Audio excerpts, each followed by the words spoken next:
ওসিকে অধিকাংশ জায়গাতে অলমোস্ট ২-৪ জন ছাড়া কাউকে পরিবর্তন করা হয় নাই। যেই মানুষগুলোর নেতৃত্বে পুলিশ লক্ষ লক্ষ রাউন্ড গুলি ছুঁড়েছে, হাজার হাজার মানুষকে হত্যা করেছে, আহত করেছে গত মাসের ৫ তারিখে, ঠিক একই লোকগুলোকে একই থানায় ওসি হিসাবে দায়িত্ব রেখে সেই বাহিনীর কাছ থেকে আমরা কিভাবে নিরাপত্তা আশা করতে পারি? আপনি চাইলে ৭০০ ওসিকে ১ ঘন্টার ব্যবধানে পরিবর্তন করে দিতে পারবেন। আমাদের প্রত্যাশাগুলো চাই যে আমরা গ্র্যাজুয়ালি আস্তে আস্তে করে সেগুলো যেন পূরণ করা হয়, কিন্তু এটা করবার ক্ষেত্রে আমাদেরকে এটা মাথায় রাখতে হবে যে ১ মাস বয়সী একটা শিশু সরকারের কাছ থেকে ১৬ বছরের একটা ফ্যাসিবাদী আমলের সকল আবর্জনা পরিষ্কার করবার দায়ের ব্যাপারটা যেন আমরা মাথায় রাখি। বাংলাদেশে দেখেন পার্টিকুলারলি যে বিষয়টাতে কনসার্ন সবাই বলছেন সেটা হচ্ছে আইনশৃঙ্খলা বাহিনীর যে অনুপস্থিতি। আপনারা জানেন যে পুলিশ সদস্য আমাদের আছে ২,৩০,০০০-এর মতো, এর ভিতরে ১,৪০,০০০-এর উপরে হচ্ছে এই আওয়ামী আমলে যাদেরকে নিয়োগ দেওয়া হয়েছে। তো ধরেই নিতে পারছেন যে পুলিশের প্রায় 60%-এর অধিক হচ্ছে আওয়ামী আমলে নিয়োগপ্রাপ্ত। এর ভিতর থেকে 40% উপরে ৫ই অগাস্টের পরে অস্ত্র নিয়ে থানা থেকে যে তারা বের হয়েছে, তারা আর কাজেও ফিরে যায় নাই, থানাতেও ফিরে যায় নাই, অস্ত্র জমা দেয় নাই। ব্রিগেডিয়ার জেনারেল শাখাত হোসেন সাহেব যখন দায়িত্বে ছিলেন স্বরাষ্ট্র উপদেষ্টা হিসেবে, উনি বলেছিলেন যে ক্ষমতা নেবার একটা বৃহস্পতিবারের ভিতরে সকল অস্ত্র এবং দায়িত্ব হিসাবে থানাতে জয়েন করতে হবে, যেটা অনেকেই করেন নাই, পরবর্তী দায়িত্ব পরিবর্তন হয়ে গেছে। তো এই বিশাল সংখ্যক পুলিশ সদস্যের অনুপস্থিতি বাংলাদেশে আইনশৃঙ্খলা পরিস্থিতি রক্ষা করবার ক্ষেত্রে একটা প্রতিবন্ধকতা, একটা ভ্যাকুয়াম তৈরি করেছে। দ্বিতীয় একটা সমস্যার জায়গা হচ্ছে আমাদের ওসি।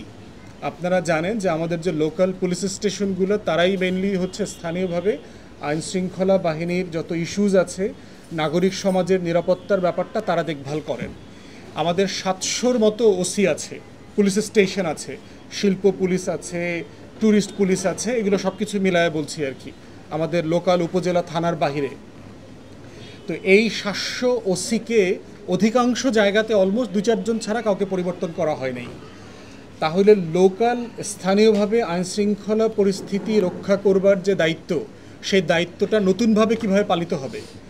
যেই মানুষগুলোর নেতৃত্বে পুলিশ লক্ষ লক্ষ রাউন্ড গুলি ছুঁড়েছে, হাজার হাজার মানুষকে হত্যা করেছে, আহত করেছে গত মাসের ৫ তারিখে, ঠিক একই লোকগুলোকে একই থানায় ওসি হিসাবে দায়িত্ব রেখে সেই বাহিনীর কাছ থেকে আমরা কিভাবে নিরাপত্তা আশা করতে পারি? আমরা ইতিমধ্যে বারবার বলেছি যে বাংলাদেশে ওসি প্যানেলভুক্ত হবার মতো ২,০০০-এর বেশি ইন্সপেক্টর অলরেডি এনলিস্টেড আছে। মানে আপনি চাইলে ৭০০ ওসিকে ১ ঘন্টার ব্যবধানে পরিবর্তন করে দিতে পারবেন। এবং এর ভিতরে গোয়েন্দা সংস্থার রিপোর্টও আছে যে ওসি হিসাবে কারা কারা আওয়ামী লীগের পক্ষের লোক না, অথবা কারা কারা বিরোধী দলের লোক, কারা কারা পদবঞ্চিত গত ১৬ বছর থেকে। তো আপনি সততা, যোগ্যতা, মেধা এবং গোয়েন্দা যে প্রতিবেদন আছে, এই সব কিছুর উপরে ভিত্তি করে কয়েক ঘন্টার মধ্যে এই ওসি প্যানেল থেকে পুরো ৭০০+ থানা রিপ্লেস করে ফেলা সম্ভব। এইটা যদি না করেন, আপনি স্থানীয় প্রশাসনের মাধ্যমে কিভাবে আইনশৃঙ্খলা বাহিনীর লিডারশিপটা নেবেন, নেতৃত্ব নেবেন, এটা আমরা দেখতে পাচ্ছি না। আমাদের এই রিসোর্স অলরেডি আছে, স্বরাষ্ট্র উপদেষ্টা না কেন করছেন না?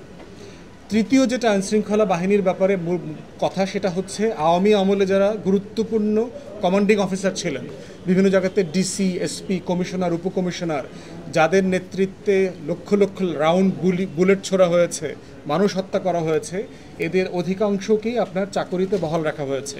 কাউকে কাউকে ওএসডি করা হয়েছে, কেউ কেউ আছে, এবং অধিকাংশ পুলিশ কর্মকর্তাকে বিভিন্ন জায়গাতে পোস্টিং দেওয়া হচ্ছে, যাদেরকে এসপি করা হচ্ছে, ডিসি করা হচ্ছে, পুলিশের ডিসি, এবং বিভিন্ন রেঞ্জের, মেট্রোপলিটন পুলিশ কমিশন থেকে শুরু করে বিভিন্ন বিভাগীয় রেঞ্জের দায়িত্ব দেওয়া হচ্ছে। তারা অধিকাংশ গত আমলের। তো কিভাবে হচ্ছে? পুলিশের একটা সিন্ডিকেট আছে এবং এর সাথে কয়েকজন রাজনৈতিক দলের নেতা জড়িত আছেন। তারা কোটি কোটি টাকা পুলিশ বাণিজ্য করছেন। পুলিশের ওসি হইলে 30 লাখ, 50 লাখ, যদি এসপি বানায় অথবা আরও বড় কোনো পোস্টে দেয়, তাদের কাছ থেকে কোটি কোটি টাকা লেনদেন করছে। এবং সেটা করছে কারা? যারা ফ্যাসিবাদ বিরোধী আন্দোলন করেছেন বলে দাবি করেন। এমন মানুষগুলো কিছু ওএসডি পুলিশ কর্মকর্তা এবং বর্তমানে রিটায়ার্ড পুলিশ কর্মকর্তা, তারা মিলে একটা সিন্ডিকেট ডেভেলপ করেছেন। এই সিন্ডিকেটের মাধ্যমে টাকার লেনদেন হয়ে আওয়ামী আমলের গণহত্যা এবং মানবতা বিরোধী অপরাধের সাথে জড়িত এমন পুলিশ কর্মকর্তারা বিভিন্ন জায়গাতে ট্রান্সফার প্রমোশন পাচ্ছেন। পার্টিকুলারলি আপনাদেরকে এক্সাম্পল দেই, সাম্বডি রেজা নামে এক পুলিশের এসপি ছিলেন ফেনীতে, সে এখন খুলনা রেঞ্জের ডিআইজি হয়ে ওখানে গেছেন। রেঞ্জ বলতে বিভাগের দায়িত্বে, পুলিশের খুলনা বিভাগের দায়িত্বে। সে বিরোধী দলের নেতাকর্মীদেরকে ন্যূনতম 11 থেকে 15 জনকে হত্যা করেছেন যখন সে ফেনীর এসপি ছিলেন।